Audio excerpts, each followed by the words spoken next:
अरे अरे, बहुत रात हो गई है। अब तक मुझे घर पहुंच जाना चाहिए था, मगर न जाने कैसे देर हो गई। खैर, अब घर जाना ही होगा जैसे तैसे। भेड़िया चला ही जा रहा था, मगर उसे मालूम नहीं था उसके पीछे भी कोई चल रहा है। झाड़ियों के लगातार आवाज से भेड़िया थोड़ा रुका और पीछे मुड़ा। कौन है? झाड़ियों में कोई है क्या? मेरी आवाज सुनाई दे रही है? कोई है? मगर कोई आवाज नहीं आई। वो फिर दोबारा चलने लगा, मगर वो परछाई उसके पीछे पीछे ही चल रही थी। भेड़िया फिर रुका और पीछे मुड़ा ही था कि उसे परछाई नहीं उस पर हमला कर दिया और भेड़िए की चीख जंगल में गूंज उठी। जंगल में कुछ जानवर कहानी सुनने के लिए एक लकड़बग्घे के पास आए हुए थे। वो जंगल का बुजुर्ग और बहुत ही समझदार जानवर था, जिसके कारण सब उसका खूब सम्मान करते थे। आज कोई बढ़िया कहानी सुनाओ बाबा जी, जिसे सुन के एकदम रोंगटे खड़े हो जाए। कोई बवाल कहानी होनी चाहिए। ऐसी बात है तो एक कहानी सुनो। एक समय की बात है, जंगल में एक दानव की दहशत थी। वो दानव जंगल के जानवरों का खून पी जाता था। किसी को समझ नहीं आता कि वो कौन है। बस उसके निशान ही रहते थे जो जानवरों के गर्दन पर बन जाते थे।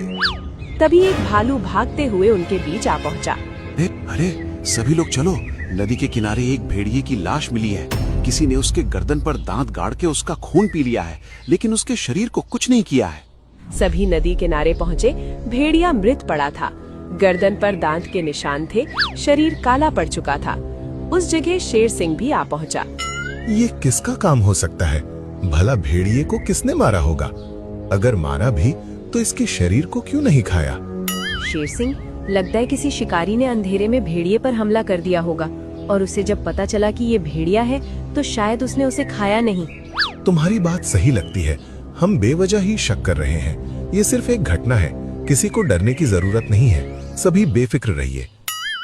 सभी जानवर ने शेर सिंह की बात मान ली और अगले दिन एक रात। काफी रात हो गई है, कोई जानवर नजर नहीं आ रहा है। मुझे जल्द घर की तरफ जाना होगा, नहीं तो गड़बड़ हो जाएगी। हाल ही में भेड़िए पर किसी ने हमला किया था। हिरन जल्दी जल्दी चलने लगा, मगर उसके पीछे वही परछाई चल रही थी। हिरन को इसका आभास हो गया था, वो और तेजी से चलने लगा। तभी अचानक सामने से किसी ने उस पर हमला कर दिया और उसकी गूंज जंगल में गूंज उठी। सबने वो आवाज सुनी और अगले दिन। ये क्या हो रहा है? जंगल में दो जानवरों का शिकार किया गया है, मगर दोनों जानवरों को खाया ही नहीं गया, सिर्फ दांत गड़ाए गए हैं। आखिर ये सब कौन कर रहा है? ये सामान्य नहीं है। जिस तरह भेड़िए को मारा गया है, उसी तरह इस हिरन को भी मारा गया है। सभी प्राणियों से निवेदन है कि रात में कोई घर के बाहर ना निकले, अकेले ना घूमे, और कोई अनजान मिले तो मुझे बताए। शेर सिंह के कहने पर सभी जानवर रात में घर में रहने लगे। बहुत कम जानवर ही घर से बाहर निकलते, जिसके कारण कोई न कोई जानवर उस परछाई का शिकार हो रहा था, जिससे शेर सिंह बुरी तरह परेशान हो गया था। लोमड़ी, आज रात हम नजर रखेंगे। आखिर कौन जानवर है जो हमला कर रहा है? मुझे आज उसे देखना ही है। वो कौन है? आज रात तुम तैयार रहना। दोनों जंगल में एक झाड़ी में दुबके हुए थे। शेर सिंह बहुत डरा हुआ था, वहीं लोमड़ी सतर्क थी। राम राम राम। लोमड़ी, एक बार फिर सोच लो। यहाँ आने का कोई मतलब नहीं बनता। ये काम हम किसी और जानवर से करा लेंगे। अभी के लिए यहाँ से चलते हैं। आप एक नंबर के फट्टू हैं। आप जंगल के राजा हैं। राजा वाला जिगरा भी रखिए। थोड़ी देर छुपकर देखते हैं, जरूर कोई ना कोई आएगा। वहीं दूसरी तरफ झाड़ियों में गधा प्रसाद भी छुपा हुआ था। उसकी नजर शेर सिंह और लोमड़ी पर चली गई थी।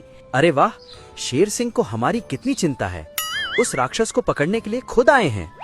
तभी जंगल में एक गुर्राहट आई। तीनों सतर्क हो गए। उनके सामने से एक लकड़बग्घा गुजर रहा था। देखने में बहुत ही भयानक लग रहा था, मानो वो किसी का भी शिकार कर सकता है। तीनों उसका पीछा करने लगे, लेकिन तब तक लकड़बग्घे ने किसी का शिकार कर लिया था, जिससे वो और भयानक दिखाई दे रहा था। तभी उसने पीछे मुड़कर शेर की तरफ देखा। उसे देखकर दोनों बहुत डर गए। महाराज, भागिए भागिए। मगर शेर सिंह लकड़बग्घे को देखकर बेहोश हो गया था। लोमड़ी ने ये देखा तो उसने शेर सिंह को छोड़कर दौड़ लगा दी, मगर गधा रुका रहा। लकड़बग्घा उठा और आगे चलने लगा। पीछे पीछे गधा भी जाने लगा। एक जगह दोनों रुक गए और एक सियार लकड़बग्घे के पास आया और कुछ मांस के टुकड़े दिए और बात करने लगा। ये सियार से क्या बात कर रहा है और ये लकड़बग्घा आखिर इस पर हमला क्यों नहीं कर रहा है? एक मिनट, इस सियार को मैंने कहीं तो देखा है। मैंने इसके बारे में कोई तो कुछ सुना था। तभी लकड़बग्घा और सियार वहाँ से चले जाते हैं और अगले दिन गधा कुछ सबूत जुटाने शेर सिंह के पास जाता है। क्या हुआ शेर सिंह, तुम्हारी तबीयत ठीक नहीं लग रही है? कुछ ऐसा वैसा नहीं तो देख लिया? अरे नहीं नहीं, मुझे बस थोड़ा बुखार हो गया है। तुम बताओ, यहाँ क्या करने आए हो? कुछ काम था क्या? कुछ खास नहीं, मुझे आपसे एक बात जाननी थी। क्या कभी इस जंगल में सियार रहता था? क्या कभी सियार और लकड़बग्घे की में दोस्ती की कहानी थी? हाँ, इस जंगल में करीब 10 साल पहले 2 दोस्त रहते थे। सियार और आज जो तुम्हें कहानी सुनाता है वो लकड़बग्घा में दोस्ती थी। दोनों जंगल को कहानी सुनाते थे, लेकिन सियार की कहानियां किसी को पसंद नहीं आती थी। अच्छा, फिर ऐसा क्या हुआ कि आज लकड़बग्घा अकेला रहता है? मुझे अच्छे से याद नहीं है, लेकिन इतना याद है कि उसने जंगल छोड़ दिया और जंगल छोड़ते हुए उसने कहा था कि जंगल में खूनी लकड़बग्घा आएगा जो किसी को नहीं छोड़ेगा। लेकिन मुझे लगता है कि सियार सच कर रहा था। कल मैंने एक लकड़बग्घे को रात में घूमते देखा। बहुत ही खतरनाक दिखाई दे रहा था। मुझे तो उस पर शक है। अच्छा, तो फिर उस लकड़बग्घे को पकड़ना चाहिए ताकि वो किसी पर हमला ना कर सके। लेकिन तुम बाहर मत निकलो, ये काम बहादुरों का है, तुम्हें खतरा हो सकता है। नहीं, बिना सबूत के किसी पर इल्जाम नहीं लगाया जा सकता शेर सिंह। मेरी एक राय है, आप जंगल में ऐलान कर दीजिए कि वो राक्षस लकड़बग्घे जैसा दिखाई देता है। जो भी इस राक्षस को देखे तुरंत सूचना दी जाए ताकि बाकी जान बचाई जा सके। शेर सिंह ने ऐसा ही ऐलान करवा दिया, जिससे सभी जानवर बूढ़े लकड़बग्घे पर ही शक करने लगे, जिसकी वजह से अब उसके पास कोई कहानी सुनने नहीं जाता था। मैंने ऐलान कर दिया है, अब कोई लकड़बग्घे के पास कहानी सुनने नहीं जाता। अब क्या करना चाहिए? आज रात आप उस पर नजर रखिए। वो किस किस पर हमला करता है और क्या क्या खाता है और किससे मिलता है। रात हुई और शेर सिंह लकड़बग्घे पर नजर रख रहा था। उधर गधा भी सियार के ऊपर नजर टिकाए बैठा था। आज तो जान कर रहूंगा कि ये सियार और लकड़बग्घे की क्या चाल है। आखिर दोनों उस रात क्या बात कर रहे थे? राम राम राम राम, होशियारी मारकर बहुत बड़ी गलती कर दी। न जाने ये लकड़बग्घा कब दानव बन जाए और कब हमला कर दे। क्या भरोसा, मुझे चौकन्ना रहना चाहिए। तभी लकड़बग्घे ने कुछ खाना खाया। उसे खाते ही लकड़बग्घे का स्वभाव बदल गया। वो जोर जोर से आवाज निकालने लगा और उसने मुड़कर शेर सिंह की तरफ देखा और झपट पड़ा। मारे डर से शेर सिंह भाग खड़ा हुआ। आगे आगे शेर सिंह और पीछे पीछे लकड़बग्घा। काफी देर से चल रहा हूँ। सियार ने कोई ऐसी गलती नहीं की जिससे ये पता चल जाए कि आखिर ये दोनों ये सब क्यों और कैसे करवा रहे हैं। आखिर इनका मकसद क्या है? काफी देर गुजर गए मगर कुछ हुआ ही नहीं।